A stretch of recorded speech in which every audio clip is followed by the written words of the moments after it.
Well, hello, everyone. Welcome to Anomalies, a show that's about things that we don't always understand, but we are fascinated by, and we love to share it with our friends. I am going to be your host today. My name is Gwen Farrell, and my co-host with me is Dan Hall. How's everything in your corner of the world today, Dan? Not as hot as it is in your corner of the world, but it's warm. Okay, well, we're glad to have you with us today. Um, let's go ahead and get started. We don't want to miss any of the good stuff. And I'll just give a brief bio of our guest today. We've been really looking forward to finally having Lynne Kitei be able to join us to talk about a very important event that happened. And so, Lynne Kitei is an internationally acclaimed physician and health educator for over 50 years, who pushed aside her accomplished medical career to pursue answers for the silent, massive aerial objects witnessed by over 10,000 people, excuse me, on March 13, 1997, for over a dozen hours and 4 states. She also filmed these UAP, known as the Phoenix Lights, up close and personal, prior to, during, and after what has been hailed as the most witnessed, most documented, most important mass UFO sightings in modern history. Lynne was Chief Clinical Consultant of Imagining Prevention Wellness Center in the world-renowned Arizona Heart Institute until coming forward in 2004, after 7 years of anonymity and intense research, as a key Phoenix Lights witness. Besides appearing on hundreds of national, international TV and radio shows, including News Nation, CNN, ABC, CBS, and Fox TV News, Discovery and National Geographic channels, and others. And the fourth edition of her best-selling book, Phoenix Lights, A Skeptic's Discovery That We Are Not Alone, the award-winning Phoenix Lights Beyond Top Secret documentary, plus the Phoenix Lights graphic novel Activities Coloring Book are all available at Amazon. She is a busy, busy lady. For more information, you can visit Phoenix Lights Network at www.thephoenixlights.net. Lynne Kitei, welcome to Anomalies. Thank you so much for having me. Good, hello, Gwen and Dan and your audience. I'm so honored and pleased to be able to share the inside story, the rest of the story that most people have never heard. Even the seasoned ufologists are unaware. There is so much mis and disinformation out there, and that for a long time, the Phoenix Lights were the butt of jokes, and I have to tell you. It's not a joke.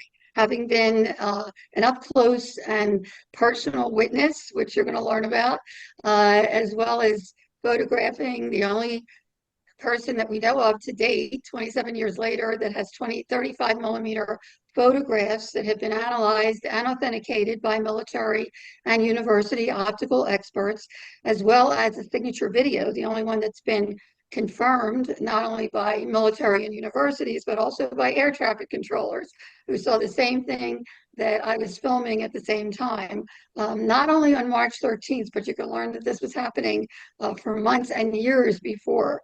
At any rate, I wanted to share this little joke because we have come such a long way in 27 years. I mean, not only myself, but so many other wonderful people have come forward to lend credibility to the sighting that to date cannot be explained or denied. And we're talking 10 to 20 million people, 1,000 people, excuse me, 10 to 20,000 people. And not only in one state, not only in Arizona, but as you're going to learn, this is much more far-reaching than just Arizona. But it's even gone into our, filtered into our pop culture. And like I said, we've come such a long way, and I thought this was kind of a cute way to introduce that. Quick question of the rhetorical variety. That's you, right? No. What do you mean? Yeah. Look at you go. Wow, nice catch. 3,000 pounds, 40 miles an hour. It's not easy. Got mad skills. That's all on YouTube, though, right? I mean, that's where you found that. Because you know that's all fake. It's all done on a computer. It's like that video. What is it? Yeah. Oh, you mean like those UFOs over Phoenix? Exactly. Wow. There you go. Even in Spider-Man and with Iron Man. Also, this is a wonderful show. If anybody, it's streaming on Disney Plus, on Discovery Plus, and sometimes also on Travel and History Channel.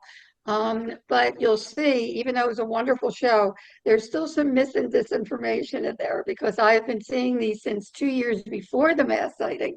But it'll give you a little spoiler for later of one of the people that actually was reporting the Phoenix Lights to air traffic controllers on March 13th, 1997 during the mass sighting while I was filming it. Become known as the Phoenix Lights. I've been seeing these phenomena since March 13th, 1997. Among ufologists, the Phoenix Lights have become one of the most iconic UFO videos ever filmed. 20,000 citizens reported seeing the strange object pictured in Dr. Kitei's video. They described it as a mile-wide, triangle-shaped craft with 6 distinct lights. It crossed roughly 300 miles of airspace, with reports coming in from Phoenix to Tucson. And one of the witnesses turned out to be a famous actor. One of the private pilots happened to be Kurt Russell. I saw 6 lights over the airport in absolute uniform in a V shape, and I reported it. And they said, we're not painting anything, we don't show anything. I said, well, okay, I'm going to declare it's unidentified, it's flying, and it's 6 objects. That was the most viewed UFO event. Over 20,000 people saw that. Thousands of people? What's going on? It could possibly be, I think, the greatest mass sighting in our country's history. And you had a front row seat. I did. And let me get to the topography so you can understand why I had a front row seat. 2 years before the mass sighting, we had a very close sighting, but I wanted to show you the topography here so you can see what we were looking at. We're pretty high on the mountain in Paradise Valley, overlooking what they call the Valley of the Sun, which is surrounded by mountains, and we're actually on a mountain range pretty high and have a panoramic view of the city skyline, which we really enjoy. We feel so blessed to be able to really, see everything out there. We know what planes and helicopters and streetlights and car lights and so forth. At any rate, if you look on this picture, what I did was I actually captured a car coming down the road. So you could see that the lights reflect onto the road, very unlike the true unknowns, where the light is self-contained, and we'll get more into that. On the right of this car are skylights in a house down the street. Now, this is significant because if you look straight up, and this is, we look for repeatability in science, and I try to be very pragmatic and scientific about all of this, but if you look straight up from these skylights, you'll see where South Mountain, which is the mountain range on the left side, intersects with the Estrellas, which is a few miles back. And what's interesting is that right where they intersect is where these UAP, these unexplained aerial phenomena, keep popping up from our vantage point. Now, is that a coincidence or is there a connection? Because I just want to go off track a little bit to tell you this story that actually is important to the whole stream of things. In between South Mountain and the Estrella Mountain Range, there's the Gila Bend Native American Reservation, which is very sacred ground. Now, I have ironically dedicated my life's work to the dissemination of vital health issues since 1976. I started NBC in Philadelphia and a syndication group from that, which was showing here in Phoenix when we moved in 1980. Then I was asked to do a health program for CBS and NBC and USA Cable. And by 85, I actually formed my own company to produce video and workbook curriculums on vital health issues. Once this fell into my lap, this topic, in actually 95, but then thousands of people saw what I was seeing 2 years later, I felt obliged to also share this vital issue. But going back to 97, actually, 6 months before the mass sighting, I was invited to present my substance abuse prevention education program at the Gila Bend Reservation. They had one school. They don't talk to outsiders, but I helped the principal out. And I noticed after the mass sighting 2 years later that here there was where a lot of these UAP were popping up. And this was 6 months after I presented my substance abuse program, was the mass sighting. So I called the principal and I asked him, did anybody see strange lights on March 13th? And he started to giggle. And I said, is that funny? And he said, are you kidding? We've been looking up at them for centuries. We call them sky beings, light beings, sky people. I had no idea. That was the first I heard of it. He also said that that's how the estrellas got its name, meaning star. In Spanish, the Spaniards of the day either saw these phenomena or heard the lore and named them the Estrella Mountain Range, gateway to the stars. And actually, they believe in that area that there is a gateway or a portal. And if you look at my data, I always say the data speaks for itself. My pictures show that these phenomena keep turning up and popping up in that area. Is there a portal or gateway? I'll leave that to the audience to decide.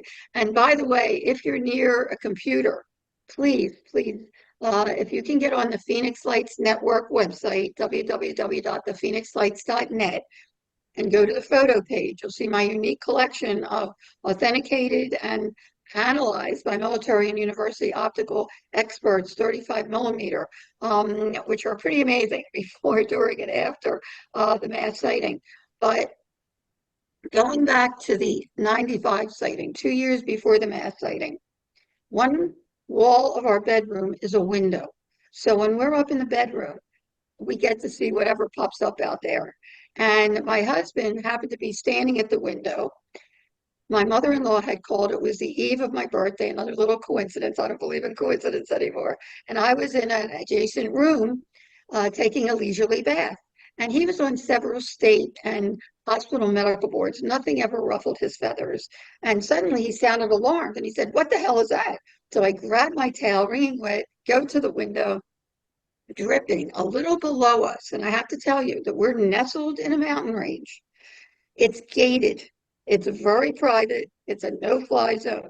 But a little below us, over very treacherous desert landscape, were 3 amber orbs in a pyramid formation. I always go back to this sighting. 1 on top and 2 closely aligned underneath. And I wanted to go downstairs to get my video camera, but I didn't want to miss anything. And I don't know how long it's going to last. I'm sure there's others out there that have had this experience. And I tried to take everything in mentally. The size, the shape, the color. They were about 3 to 6 feet each, depending on how close they were. And they were pretty close, just yards from our home. They were oval shaped, which is interesting because the Navy Nimitz pilots who talk about the Tic Tac or oval shaped UFOs, UAPs. I don't know if they're connected at all, but they were oval shaped. And I called them an orb because the light did not extend outside the edge. And the light within each orb was a uniform amber color throughout. It didn't glare at all. I noticed immediately every other light glares. These did not. Very soothing, very mesmerizing. And I thought, if I don't get a picture of this, no one's going to believe it. I go running to the closet. I collect sunsets. You'll see 2 pictures at the bottom of the photo page where I have a rod-shaped, giant rod-shaped object, cigar-shaped, in the same spot, a month apart, which I did not see when I was taking the sunsets, but they're in the pictures. But at any rate, in the same spot. I go running for my camera. My husband calls me back. He says, one of them is disappearing. And again, I always go back to this sighting because I can see it in my mind's eye. The top orb, without budging from the 2 underneath, and they were very closely aligned, separate objects, started to shrink very, very slowly, mechanically, as if there was an intelligence behind it. It's so difficult to even describe in logical terms. Almost like a dimmer switch till it was like pea size and then disappeared, but it felt like it was still there. Where did it go? I step out on the balcony. We have a sliding glass doors perpendicular to the big window. I step out on the balcony, get a picture of the two lower orbs, which I'll show you right here, right there, and immediately noticed an eerie silence, as if time had stopped. It was just bizarre. And I didn't share this with a soul for 2 years till after the mass sighting, but it felt like something was watching me as intently as I was watching these lower orbs. And going through my mind at that moment, I thought, who are you? What are you? Do you know that I'm here? I'd love to meet you. That's exactly what I thought. The next thing I remember, something told me to click a picture, and I did, as the left bottom orb, right here, started to shrink, just like the top one did. And I caught it, half disappeared, and one still there. This was the only picture that turned out at that time. But for me, it was confirmation that we did see something. It was close. It was something unusual. I had no interest, neither did my husband, no interest or knowledge of this topic at all. In fact, I kind of stayed away from it. I was too busy bringing up two young boys to be caring, productive adults, which they are. And I had my own company, and I was very, very busy. So, I mean, it was mind-boggling to me that there was some kind of phenomena outside our bedroom window. I'm going to go back. It wasn't until 3 years later, actually, a year after the mass sighting, and anyone that looks at our documentary, our award-winning documentary, which it was a real grassroots effort, and it's free on Tubi, and it's also on Hulu and Prime and Apple TV and others.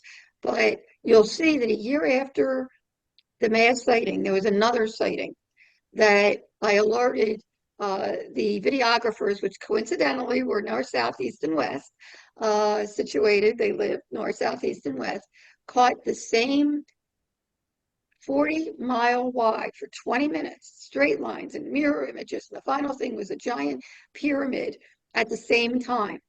And I had met with very few people. I stayed anonymous. Once the mass sighting happened, I pushed my whole medical career aside, my accomplished medical career, to find a logical source of meaning for what I witnessed and photographed. I've yet to find it. It just opened up a whole new world to me that ultimately, after 7 years of anonymity, I felt obliged as a scientist to be pragmatic and really prudent with the data, as a physician to let people know that they're not alone.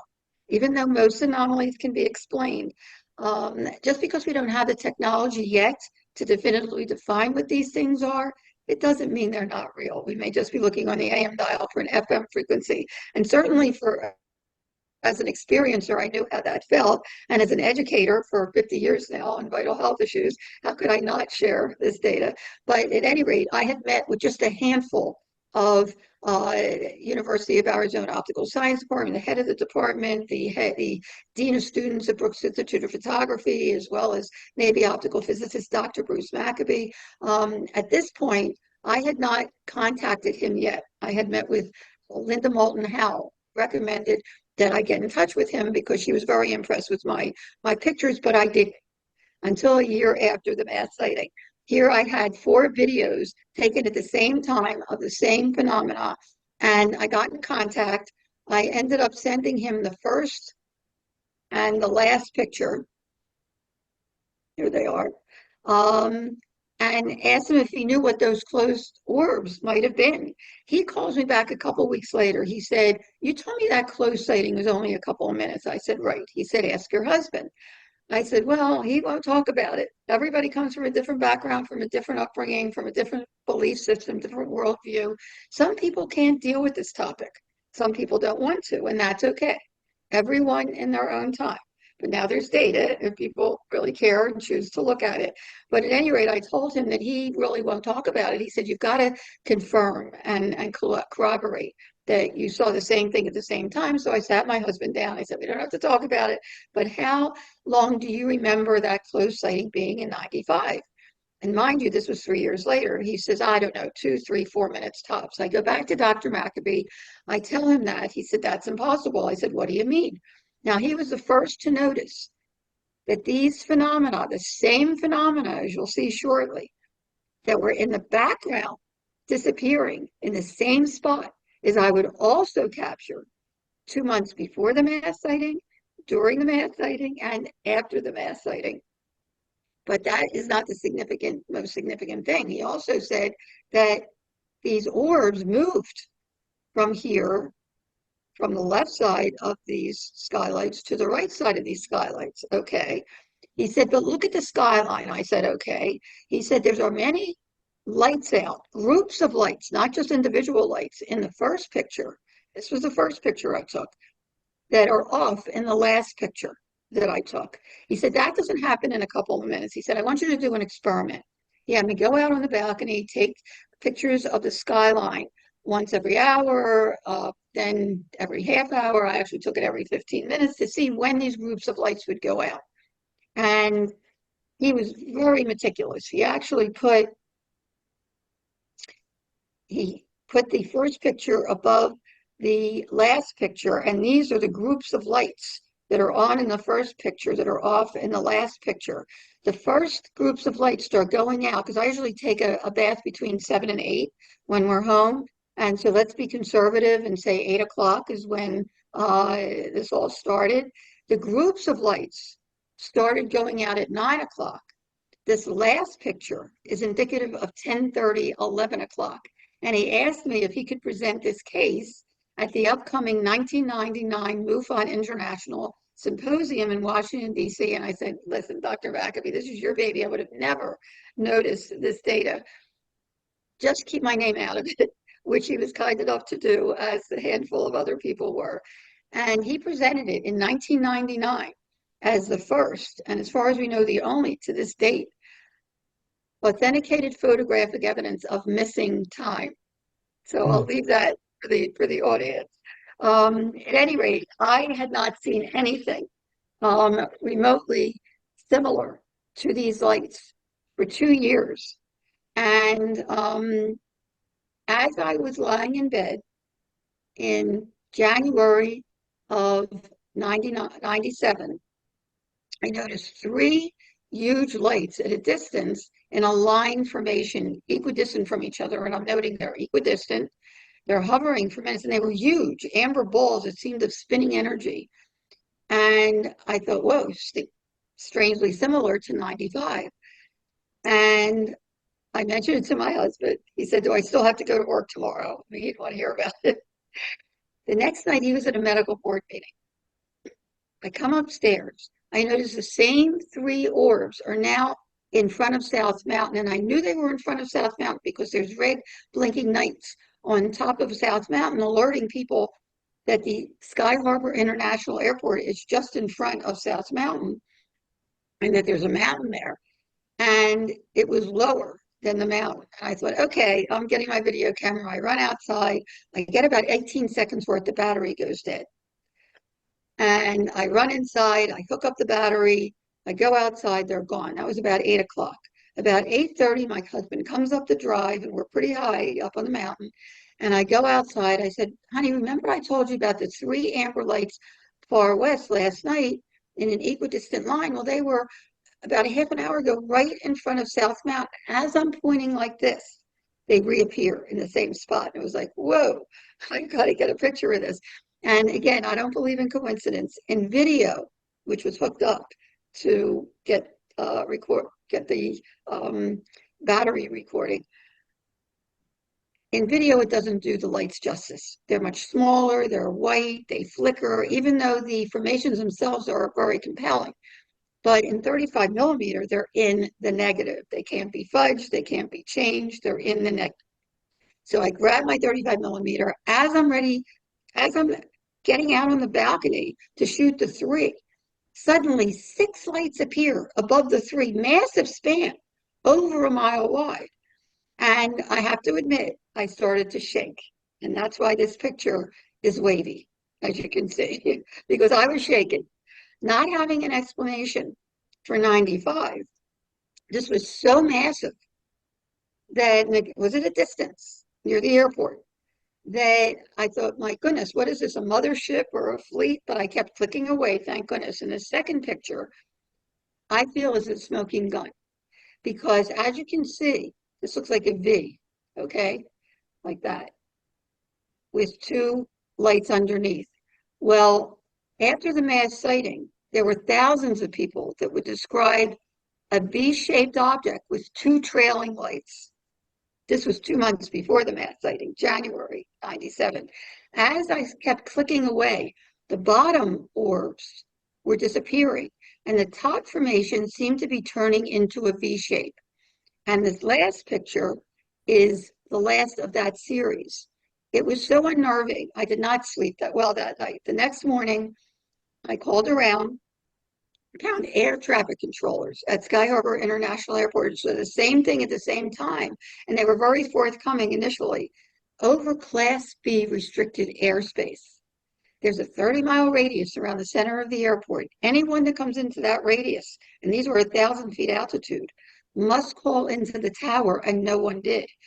And anyway, I called the FAA, and I said, my husband and I are both physicians. We live mountainside in Paradise Valley. We saw strange lights in front of South Mountain last night. Do you know if anybody saw anything? She said, let me ask the air traffic controller. She came back on. She said, actually, there was a group the night before that saw the same thing.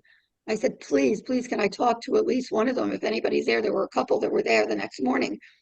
The guy that got on the phone, and we have in the book, actually, we had a meeting at Village Labs, which was a clearinghouse locally near ASU, Arizona State University. And I met him afterwards. He's very, very low-key guy. He was more excited than me. He said, did you see the six lights that were equidistant from each other hovering in information last night at 8:30? I said, yes. He was very excited. I saw them. He said, well, actually, there were three at 8 o'clock. I said, I saw them too. They looked on radar, did not show up on radar. This was over the tarmac. And the three disappeared. When the six popped up at 8:30, they really got nervous because it was massive. They looked on radar, did not show up on radar. He said he took binoculars, high-powered binoculars to look. And in his own words, he said there were 6 points of light, totally equidistant from each other, massive span over a mile wide that seemed to be attached to something. But they couldn't quite see what these lights were attached to, which you would hear again from thousands of people 2 months later during the mass sighting.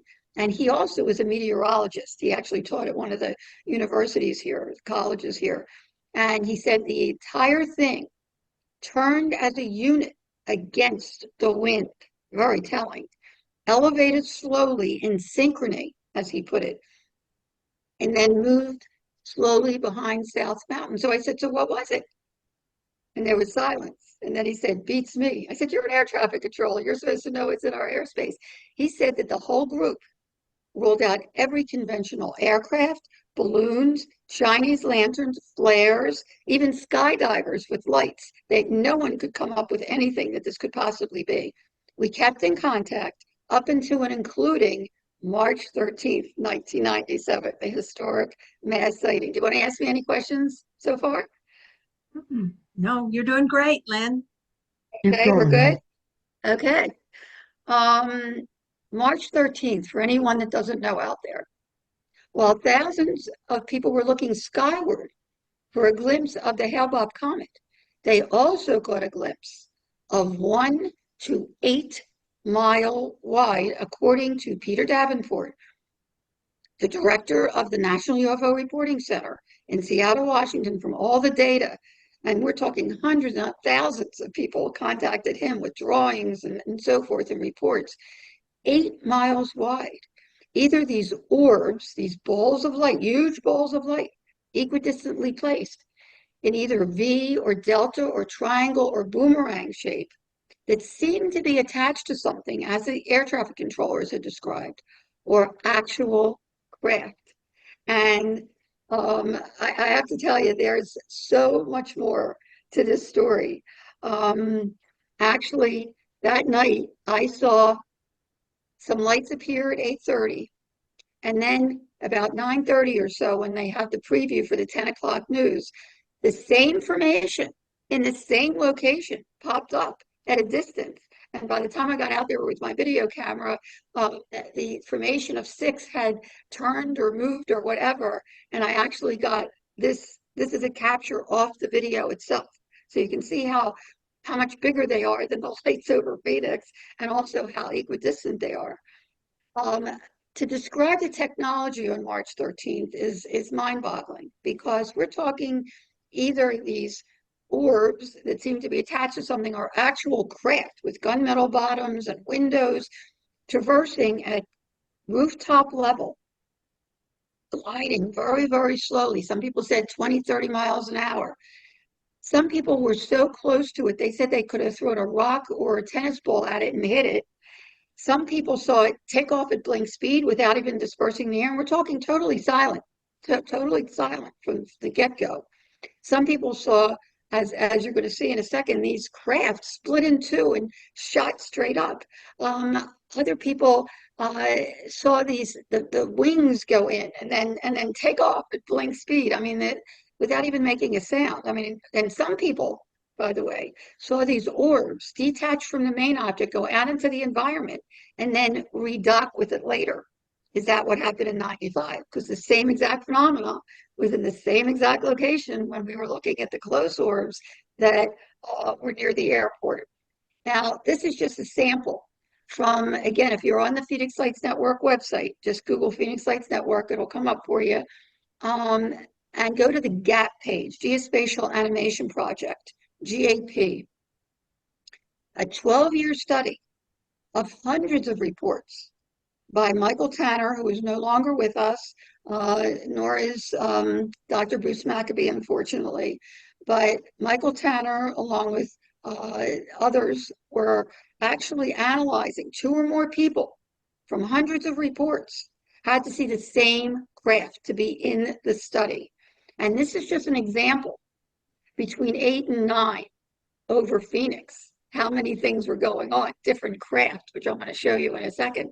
But again, there's so much mis and disinformation. It wasn't just 1 or 2 events, as the media would portray, and many people look on Wikipedia or whatever and take that as knowledge. No, it was over a dozen hours on March 13th, starting at 3 p.m. in the afternoon, daylight sightings in Arizona. 5 o'clock hour, there were actually Native Americans in New Mexico that were reporting the same thing. 7 o'clock hour and beyond in California. 10 o'clock hour, there were 2 commercial airline pilots. It took one of them years, I mean, almost a decade, to contact me. She was so nervous to do so. That on approach, as they were passing by Las Vegas, they reported one of these massive craft covering Las Vegas. And the sightings continued all the way until 5:30 the next morning. Credible people were reporting them, including the head of Boeing. A Boeing crew was coming into work at Sky Harbor International Airport at 5:30 the next morning. And he said one of these craft was hovering over their tarmac. Let me give you an idea of the different craft. This one, this particular information is what most people saw. I'm going to go through it quickly because there's a lot more to this story. This one actually is very interesting because at 3 a.m. on the 14th, there was an alleged crewman from Luke Air Force Base who called the National UFO Reporting Center. Peter Davenport recorded, very credible. Part of that is in our documentary so people can hear it. That jets were sent off from Luke Air Force Base to intercept one of these craft hovering over 7th Avenue and Indian School. And there were civilians that saw this. Actually, one of them is in the documentary that saw the jets taking off with afterburners towards 7th Avenue and Indian School. As they approached, the lights dimmed, and then the entire thing blinked out and disappeared. And he said it freaked out one of the pilots that he helped out of his own aircraft, and then Luke went on lockdown, which is really interesting, okay? Because obviously the military, and it's about 8:30 that night. But there's more. This particular craft, which I did not see until I saw what they put together in this GAP project, I had already done research because I pushed my professional life aside and I sat by that computer or was reading because I knew nothing about this topic. And I actually found video a month before our mass sighting on February 19th. There was another mass sighting over St. Petersburg, Russia. And there not only were air traffic controllers that were reporting it over their tarmac, but someone took video that is very similar to this particular craft. Every light was actually 3 lights. Thought that was kind of poignant. Here is another angle. Actually, one of our wonderful speakers in the documentary, who is no longer with us, Mike Fortune, saw the craft pass by the moon and that it was translucent. Some people said it was like looking through water in between the lights. Some people said that it blocked out the stars. And by the way, for anybody that's interested why there weren't more pictures except a handful of videos, is there were, you know, you don't carry around a camera. And also in 97, all they had were the clunky cell phones that didn't have cameras in them, but those that did have cameras to take pictures of Hale Bopp tried to take a picture of these massive craft. And again, they blocked out the stars and their pictures turned out black. So that's why there aren't more pictures. And this one's interesting. This actually flew from Tucson to Phoenix, and a fella, Dr. Brad Evans, was coming up. He's a psychiatrist who's working with me on a study that we're doing, an experiencer study with a PhD, Dr. Professor Russ Scalpone, because we're going to talk about that a little bit too, how it affected the witnesses in real time and long term. But he was with his family. His wife was driving. He was in the passenger seat. His daughter was coming up for a swim meet with a friend. And one of these craft, this craft, was right over them for some time. And he actually looked out the window and saw the gunmetal on the bottom, and he saw the wings go out to the fields on either side of I-10. I mean, and his wife, by the way, got telepathic messages. We're going to talk about that. And also there were credible people, a pilot and his son, among others, saw also discs as well. So, you know, a lot was happening. And what was really interesting is that after March 13th, there was nothing. There was crickets by the military and the government. When they were asked, it was like, oh, did something happen on March 13th? Until May, when Councilwoman Frances Barwich, who was also Vice Mayor of Phoenix, innocently asked for an investigation because she got so many calls. She got over 1,000 calls, and she answered like 700 of them from constituents. She was just doing her job. She didn't see it, but so many people were asking, why isn't there an investigation, that she asked for one. And she, I mean, not only was there total silence, nobody responded, and they just went on. They didn't even acknowledge what she said, but she was also plastered by the media. I mean, there was so much ridicule and snickering and discrediting happening to people that came forward. I was very happy to stay anonymous and do my homework and find out what was going on. But I have to tell you, I mean, it was really disconcerting for people that came forward. At any rate, then on June 18th, there was a front page article in USA Today that for the first time, people outside of Arizona were hearing about the Phoenix lights. And it went viral. And we didn't have social media at the time, but overnight, by the next morning, it was on every national morning show, Peter Jennings, Dan Rather, you name it. I mean, it was unbelievable what was happening. I mean, it was really incredible overnight that the world was hearing about the Phoenix Lights mass sighting. We were deluged by media from all over the world. And when they talked to the witnesses, their descriptions were so detailed and so heartfelt that they too were asking, why isn't there an investigation? Why isn't there an explanation? After nothing for all those months, suddenly we get public announcement that then Governor Fife Symington was calling an unscheduled press conference for that afternoon on the 19th to reveal the culprit of the lights over Phoenix. And people took it quite seriously until he comes marching out, one of his aides, with a giant alien head costume and made a mockery of it. And I have to just share that this guy right here, who was a guard, came up to me because I actually host every year, and anybody that's in the neighborhood, please join us around the usually the Sunday after the mass sighting, March 13th date in Phoenix. It's been at the Scottsdale Hark and Che Theater since 2005. And he came up to me one year And he said, you know, the guy that's standing behind the alien costume? I said, right, with the sunglasses. I said, right. He said, that was me. He said, I have never been so mortified in my entire life when they brought out this, you know, one of his aides with this alien head costume and made a joke out of it.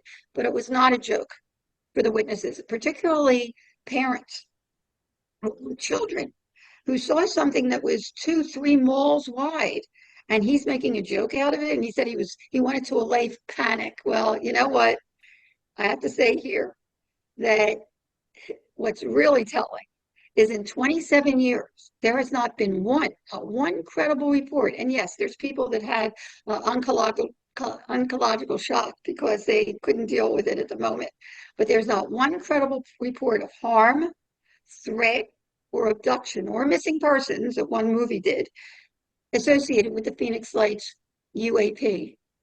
Can't speak for other things, but I can for the Phoenix Lights. If anything, it was quite different, and we're going to get into that. But at any rate, after this press conference, I mean, like I said, it wasn't a joke, especially for me. And I had to get to the bottom of this. So I called every military base, and we have quite a few in the neighborhood in Arizona, and try to get as high up as I could. And I have some of the conversations, which are quite comical in the book. They were more interested in meeting with me, and I didn't tell them what I had. I didn't tell them what I saw. I didn't give them any details. But they were more interested in meeting with me, which I would not do, than giving an explanation. In fact, they were just as curious. And one of them even said, well, I don't know who did this. The only one who knows that did this is God and whoever did this. Are you kidding me? At any rate, a month later, on July 24th, and like I said, most people have no idea unless they heard me speak or read my book. I get a call from one of the heads of PR from the Air National Guard, and she said, oh, Dr. Lynne, I think we know what those lights were back in March. And I was thrilled. I was looking for anything logical. She says, do you believe in all this time no one has ever looked at the log for visiting Air National Guard, and the Maryland Air National Guard was sending off military illumination flares in Operation Snowbird, which I later found out doesn't mean people coming in from out of town, which we call snowbirds. In military terms, it means diversionary tactical maneuvers. So they may have been sending off flares to divert attention away from the true unknowns, but that's not what thousands and thousands of people saw right over their heads. But she said, that must be what some people saw. And I said, well, wait a minute. When was the Maryland Air National Guard in town? She said, March 1st to the 15th. I said, were they in town in January? She says, oh, no. I said, are you sure? She said, absolutely not. I said, well, I said, my husband and I saw the same exact phenomena over the same exact location 2 months before the mass sighting in January as during the mass sighting. In fact, I called air traffic controllers that saw the same thing that I was filming. And they said it was over Class B restricted airspace, 1,000 feet altitude, both in January and March 13th. She says, well, you never told me that. And I said, besides, and I'd educated myself to anything by then, including flares. You're trying to tell me that flares that are dropped from a jet on a parachute drift haphazardly, slowly to the ground, depending on the wind, and have huge smoke trails that are illuminated by the flare itself and illuminate the area around it, which is what they do so that the missiles will go to them instead of the aircraft. Not one person that saw the true unknowns described that. But I said, you're trying to tell me that flares that cannot keep a formation traverse the entire state in a rock solid, equidistantly spaced, mile-wide V for hours? And she says, I have a call coming in. I'll get back to you. Well, I'm still waiting for that call. At any rate, that kind of convinced me more than anything. But let me just show you here, in case you're not convinced yet. Okay, these are the true unknowns. Okay, these are different pictures that I took compared to flares. I mean, these are military illumination flares, and you can see the big smoke trails. In fact, 3 years after the mass sighting, then still Councilwoman Frances Barwood was running for Secretary of State to get answers for the mass sighting and asking for a reenactment. Okay, I mean, that was brilliant because I'm a show me person, all right? If it was military, hey, so it was military. I'm open. I've never said what these are.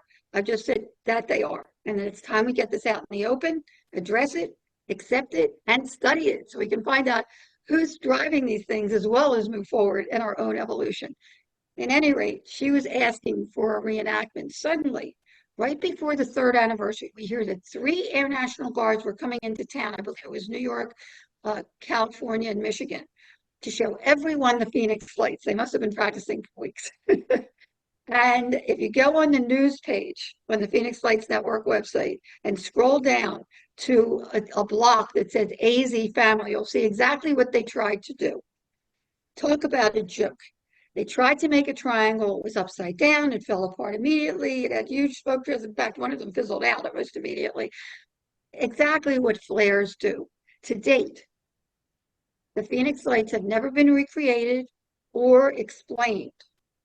And they have never, ever addressed the craft that traversed the entire state. Actually, over 4 states, at least, because in our study, we're learning that people in Texas and Utah and Colorado also seeing these things. At any rate, and I'm just going through, the tip of the iceberg. I had a 750-page journal that I squeezed down to 230 pages, finally, after doing much soul searching, because the data speaks for itself. I just, if I can be a credible voice so people actually look at the data, then I've done my job. But for months, this was out there, and that's my video again on Larry King. And interestingly, right after the 10th anniversary of the mass sighting, suddenly our former governor, Vice Symington, and we're not going to have time to show this, but it is also on the Phoenix Lights Network website, very telling.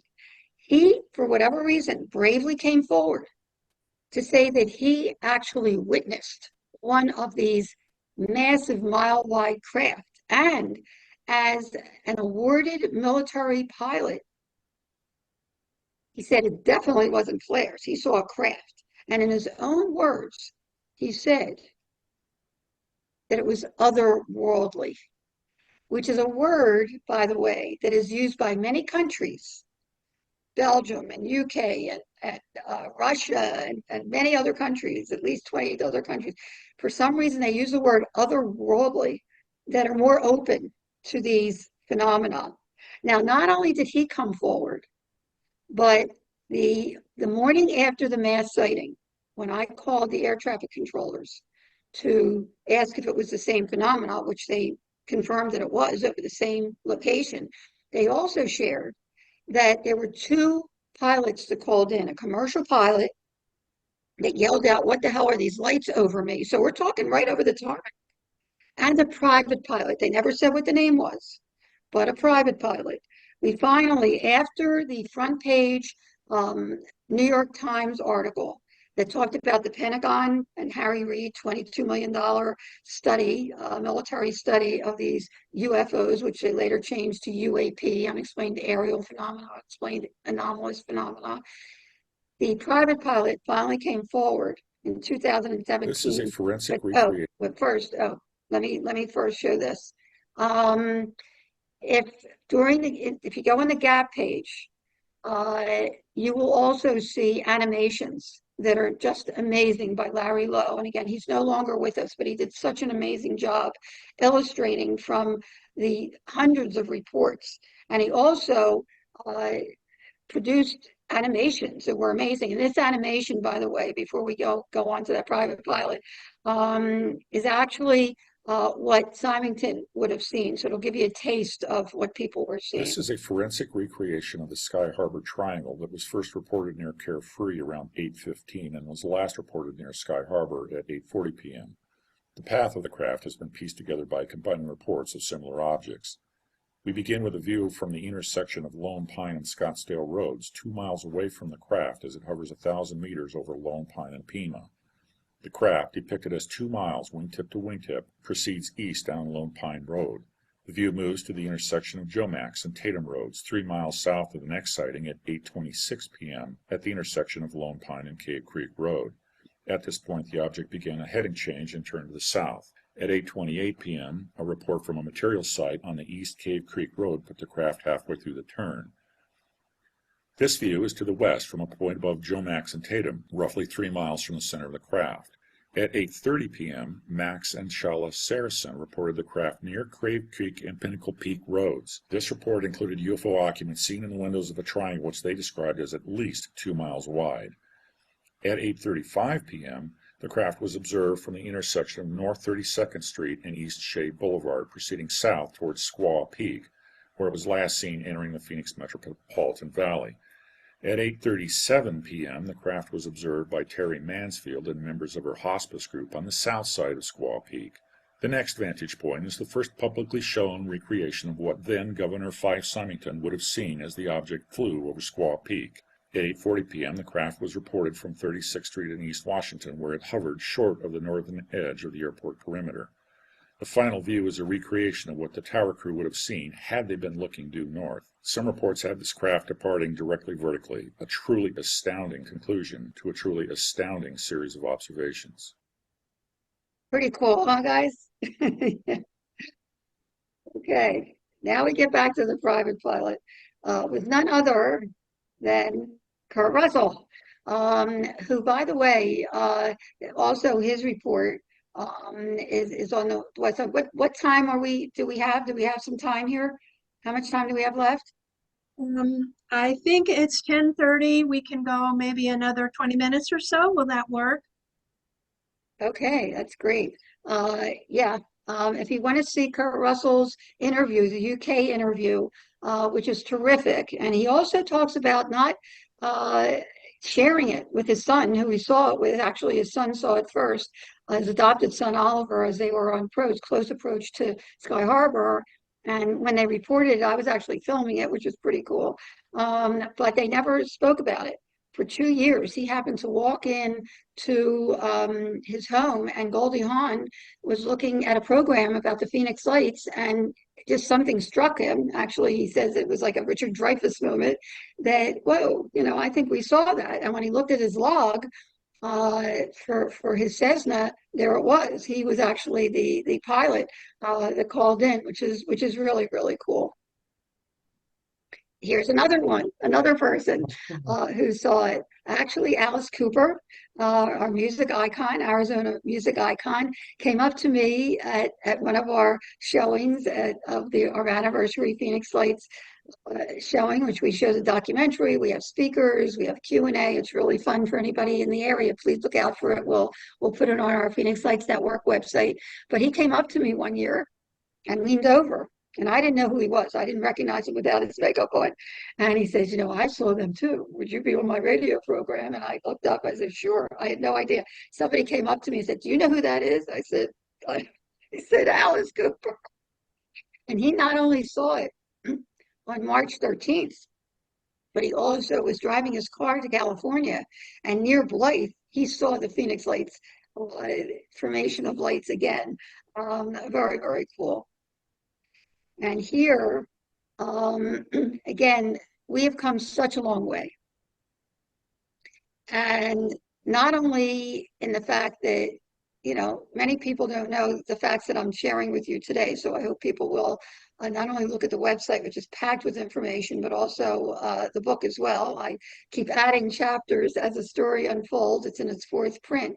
But finally, programs are starting to acknowledge that it's not just the hardware that we're interested in, which is very important. Needless to say, the technology, we haven't seen anything that comes close to what we saw on March 13th, 1997, but how it affected the people in real time and long term. As I described before, there had been no credible reports of harm, threat, or abduction associated with the Phoenix Lights. Quite opposite. People were mesmerized, and in all, I still have people telling me that they feel blessed to have had the experience, and that doesn't happen with planes or helicopters or streetlights or flares. So, the fact that it affected people at such a very strong level in real time and long term. We have people that went into the peace movement, went into the environmental movement, and because this has been rolling around in my brain as far as half my book is about how it affected people. And also, there were a number of people who had near-death experiences as children that was reawakened by the mass sighting. And that really hit me hard because I did too. We won't have time to get into my near-death experience, which I lay all out there when I was 8 years old. I mean, this is like almost 70 years ago. But it changed my life forever. I thought everybody knew the secret and was empathic and psychic. But besides that, I thought, this isn't about me. It's never been about me. It's about the data. And I was struck by the fact that a number of people had near-death experiences as well that was reawakened by the mass sighting. Could there be a connection between all unexplained phenomena, whether it's near-death experience, out-of-body experience, unexplained aerial phenomena that have a mystical light associated with the experience? And lo and behold, once I started investigating and really researching at university level, just as I had with unexplained aerial phenomena, I started finding such credible data. The Omega Project by Dr. Kenneth Ring, it's about this thick, as well as Dr. Bruce Grayson and Dr. Stuart Tremblow and Dr. John Mack at Harvard were all coming to the conclusion that there was indeed a connection. Not only, and I lay out very simply in the book, is the experience very similar, whether it's near-death experience, out-of-body experience, unexplained aerial phenomena that have a mystical light associated with the experience, but the after effect, the awakening, the enlightenment, the powerful life-changing experience that people had with the Phoenix Lights, as well as other unexplained phenomena experience. I started calling them on up, UP, unexplained phenomena, because of the positive transformation, the connectiveness to the universe and to the earth and to each other that may never have been felt before is now felt by that person. It changes one's worldview forever.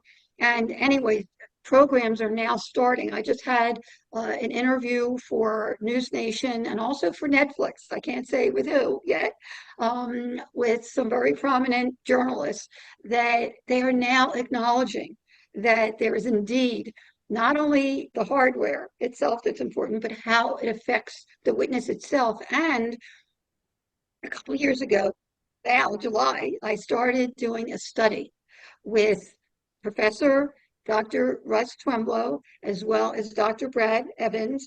Both of them have been involved with research and studies, and actually, Dr. Scalpone was involved with the FREE study as well.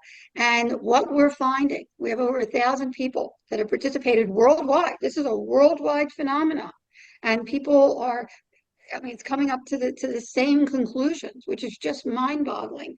Not only was the Phoenix Lights itself more than a dozen hours over at least 4 states, but we're talking about affecting people at such a deep level. And recently on my bucket list was doing something with William Shatner. And I was very honored to be a part of Unexplained. And this is a really excellent program as well, if people want to check it out. And here's just a little clip for you. That's absolutely what we're seeing here in Arizona. Arizona has played a very powerful role in our understanding of the UFO phenomena. There is a vast history in Arizona of UFO anomalous sightings. And people ask me, do you believe in UFOs? For someone who has had an unexplained phenomena experience, it isn't a belief, it's a knowing. The amount of strange sightings in the skies of Arizona is fascinating. And it makes you wonder, could there really be extraterrestrials visiting us from somewhere in the vast universe? Also, if we have time, I'd like to show this one, just how it really impacts the witnesses. Yes, from my own research, from the study that we're doing, people really have been touched at a very deep soul level. And this is one example. And this was from the Discovery Plus program. Dave Parker. I saw the same thing. Where did you witness it? Where were you was on I-60. I was driving home from work. And I saw this huge boomerang-shaped craft flying towards me.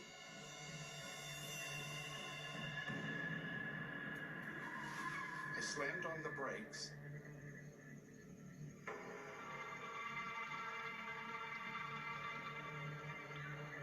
I jumped out of my truck as it came up over me. It was about 30 feet over my head. And I remember thinking I could hit this with a rock. 30 feet. David was paralyzed in fear as the large, imposing UFO flew right above his head. It was a gunmetal gray, and there was like thousands and thousands of thumbprints in it. It just meandered, this huge craft that took up 70% of the horizon. So from you being 30 feet under, how wide would it be? My guess was a mile to a mile and a half. Whoa. From tip to tip. But there was no one else around. I looked because I wanted to have some validation for what I saw. But the nearest light I could easily see right into. And out of that poured what looked like lava. And as it poured down about 4 to 6 feet, it stopped. And then it went right back up in. And then more would come down. And I remember thinking, I'm going to get burned because I was that close to it. But there was no heat. And there was no sound. And I stood there, and as it passed by and I watched it till it went out of sight, I just started crying. It was overwhelming, and that has stuck with me from that day, from that moment. Wow. And here actually is a son, a mother, a family that saw one of these craft coming right over Camelback Mountain here. I mean, it was massive. It was huge, and it's really fun to listen to the descriptions from the witnesses themselves. It's so compelling. This is the way the lights looked over Phoenix at about 10 o'clock last night.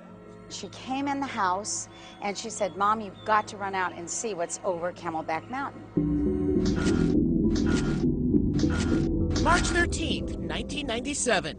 Sue Watson joined her 2 daughters and 2 sons in the front yard of their Phoenix home just south of Camelback Mountain. We came right in the front yard and we saw this huge aircraft coming over, probably covered half the mountain. What they saw was eerily similar to this animation of a boomerang-shaped aircraft described to investigators that night. The kids, I go, "This is beautiful. I mean, we're going to know later what this is because, you know, it's big." When you cover that much of Camelback Mountain, it's big. This is the picture Sue and her children drew after watching the craft float silently over their home. I saw the big one. And according to Sue, this couldn't be flares or balloons. Oh, no, no, no. Oh, no, we literally up in the sky. And it was almost like the boys were waiting. The structure was beautiful. It was like a mall. It was like a huge mall floating over your house. There are actually 8 or 9 different craft that people saw. Dr. Lynne Kitei, a Phoenix physician, waited 7 years to reveal what she saw that night. I have no idea what they were, but I know that they were. And soon, Kitei was sharing what she learned after interviewing hundreds of witnesses. It wasn't 1 or 2 events. There were many events over many, many hours. The first images of their kind, based on an actual UFO sighting. The massive UFO comes to life. The Phoenix Lights became famous world over. In 2010, they were the subject of this National Geographic documentary. March 13th, 1997. What have we got here? On this one night, hundreds of alarmed residents reported unexplained objects and lights in the night sky. Eyewitnesses reported lights from unidentified aircraft moving south along a 300-mile-long stretch from Nevada to Tucson. At the time in 1997, the vast majority of the media and throughout the community would snicker and laugh, "Oh yes, right, sure."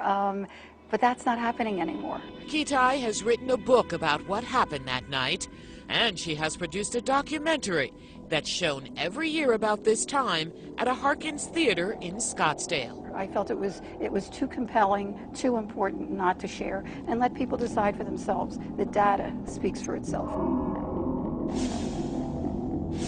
What I remember is it being right above. It was above Camelback, yes. But it was maybe right over here. Kevin Watson was with his mother, brother, and sisters that night too. It was huge. It was silent. It was very stealthy. And according to Kevin and Sue Watson, it wasn't flares or balloons. When we looked at it, there were no stars in the shape. You know what? We saw what we saw, and we know what we saw. We did not see 10,000 balloons connected. We saw a structure with actual structure lit up underneath, illuminated like yellowish. And you know what you see when you see it. Don't tell me what I saw. Like you said, it's etched in our minds forever. Oh, yeah. It will forever be up there. Linda Williams, Fox 10 News. Yeah, I mean, like I said, it affected people at such a deep level forever. So something really spectacular happened. And like I mentioned, first of all, whether it was one crypt, I mean, like we said, there were 9, 10 different craft that people described, and 2 or more people had to see the same craft. Whether it was one craft that could morph into looking different, or the perspective from where the person was standing, or a parade.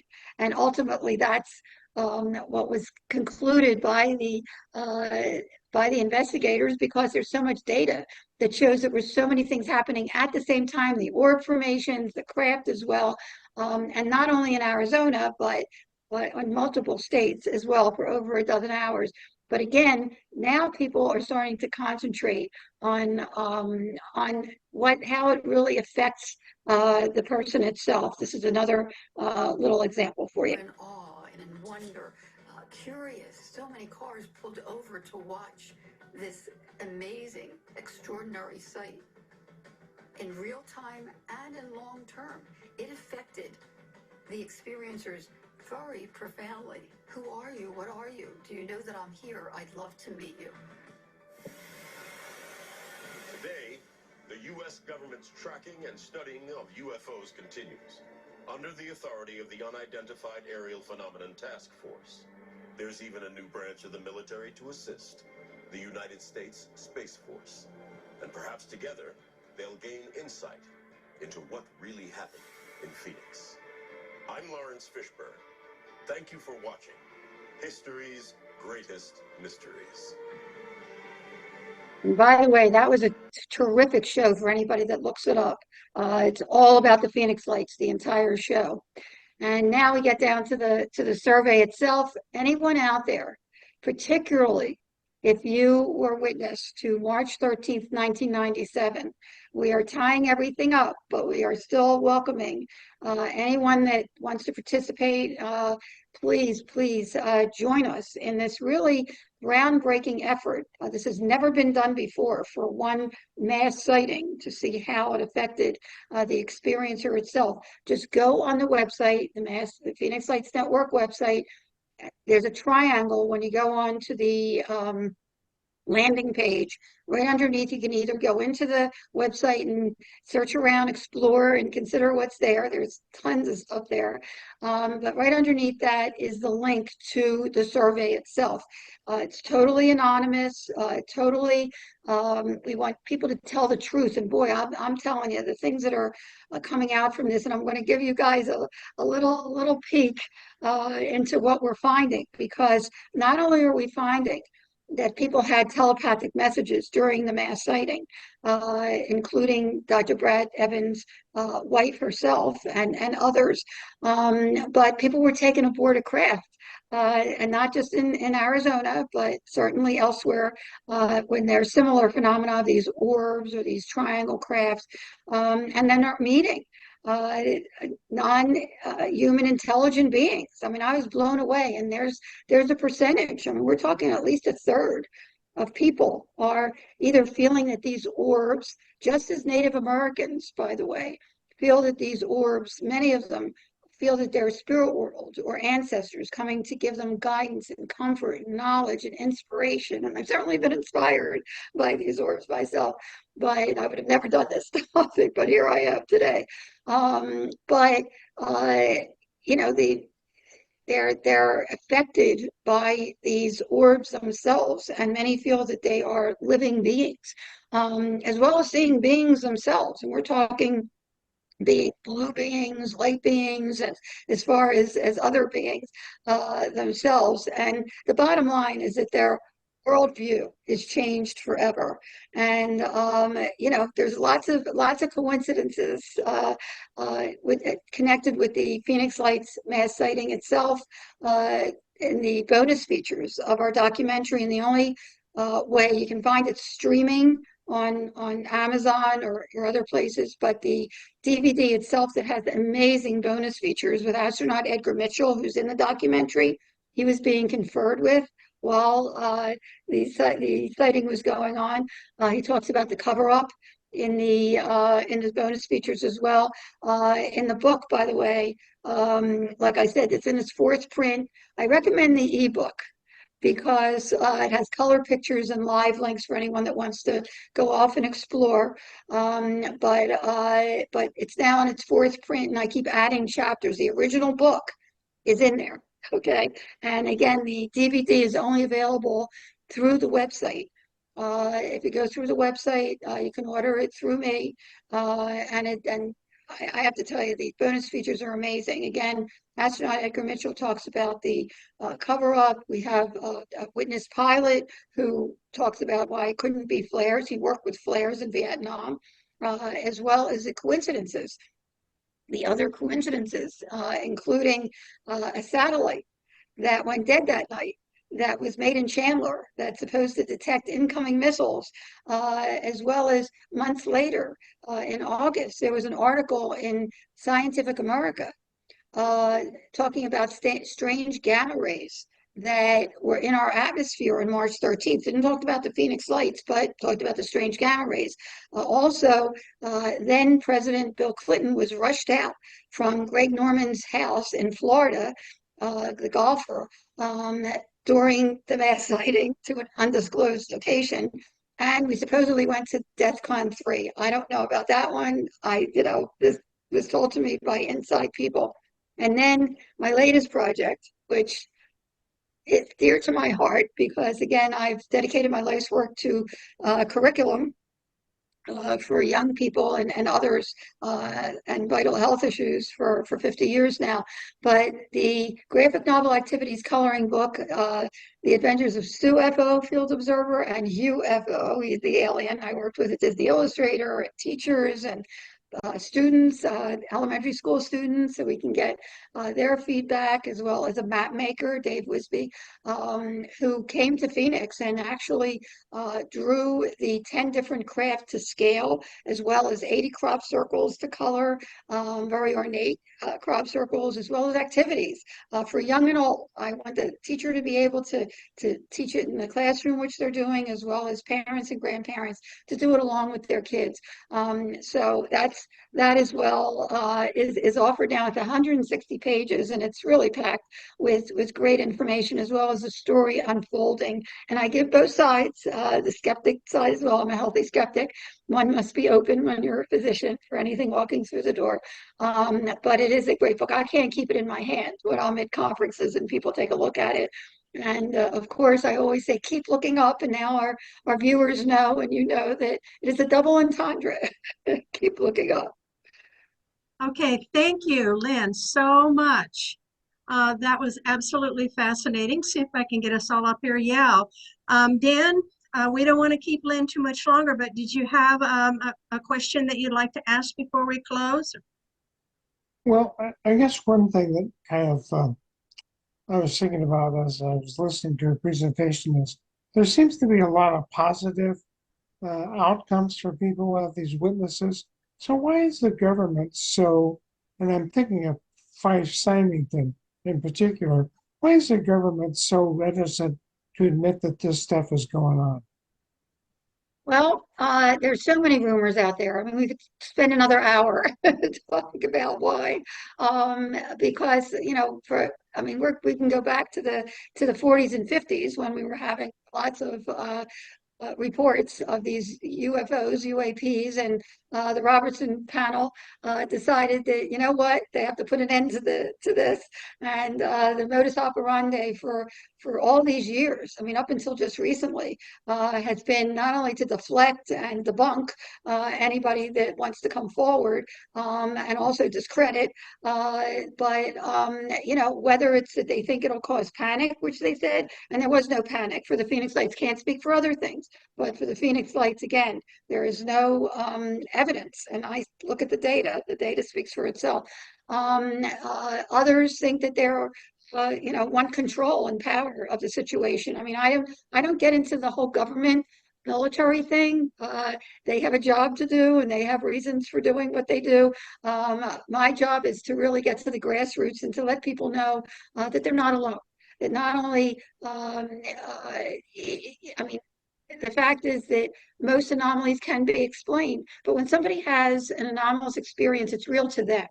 And if they don't share it, it festers. And as a physician, as an experiencer, I certainly know what that means. And just sharing with one person, I always welcome people to either come to the website and share with me, or the contact is right at the top, goes right to my email or the Phoenix Lights Network page on, we also have a Phoenix Lights group page where you can share on Facebook. Just sharing with one person is very cathartic. It's very healing. And I have a couple of other coincidences if we have time. I think we're probably about out of time today, Lynn. We'd love to have you come back with us another time. And it has been terrific today. Thank you so much for being with us. Thank you Thanks for a lot, Gwen. thank you for the continuing work that you are doing in this area. And I encourage everybody to go on the website. There's so much on there. It's fascinating, absolutely fascinating. And do respond to Lynn if you have any memories or anything that you experienced at that time. So, Lynn, thank you very much for being with us.